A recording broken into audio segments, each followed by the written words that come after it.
ఒక్కడిగా మనిషి జీవించలేడు అని దేవుడు బంధాలను సృష్టిస్తే మనిషి అవే బంధాలను తెంచుకుంటూ ఒక్కడిగా జీవించాలని చూస్తూ మళ్ళీ ఒంటరి అవుతున్నాడు.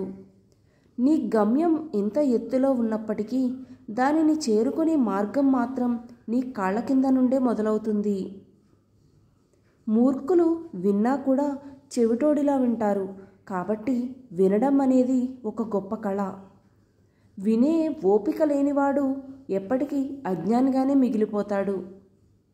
అదృష్టం కావాలనుకుంటే ఎదురుచూడు, అవకాశం కావాలనుకుంటే సృష్టించుకో, కానీ నీ శక్తిని నువ్వు నమ్ముకో. ప్రేమతో పాలు పోసి పెంచినప్పటికీ పాము విషమే కక్కుతుంది.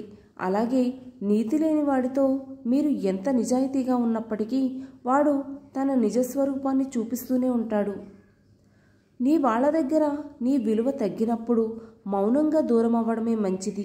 ఏ బంధమైనా మన అని మనం మాత్రమే అనుకుంటే సరిపోదు. ఎదుటి వాళ్ళు కూడా మన అనుకున్నప్పుడే ఆ బంధం బలంగా మారుతుంది. గెలవాలి అనుకున్నప్పుడు కష్టం మొదలవుతుంది. ఎలాగైనా గెలవాలి అనుకున్నప్పుడు మోసం మొదలవుతుంది. నిజమైన ప్రేమలో కోపాలు తాపాలు ఎక్కువ. వాటిని అర్థం చేసుకున్న వాళ్ళకన్నా తట్టుకోలేక విడిపోయిన వాళ్లే ఎక్కువ. ఒక వ్యక్తి ఎప్పుడైతే అధికంగా వినడం అలవాటు చేసుకుంటాడో అప్పుడే అధికంగా నేర్చుకుంటాడు. మీరు ఒకరి మీద ఎక్కువ ఇష్టాన్ని చూపిస్తే వారికి ఎక్కువ అలసైపోతారు. నవ్వడం నవ్వించడం అలవాటైతే లైఫ్లో ఎలాంటి ఒడిదుడుకులు ఉండవు. అందుకే నవ్వుతూ రోజును ప్రారంభించండి.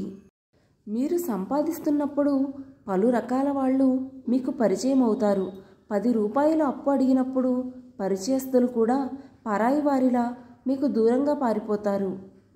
జీవితం సుఖంగా ఉండాలి అంటే ఈ 3 విషయాలు గుర్తుపెట్టుకోవాలి. 1 జరిగినది మర్చిపోవాలి. 2 జరుగుతున్నది గమనించాలి.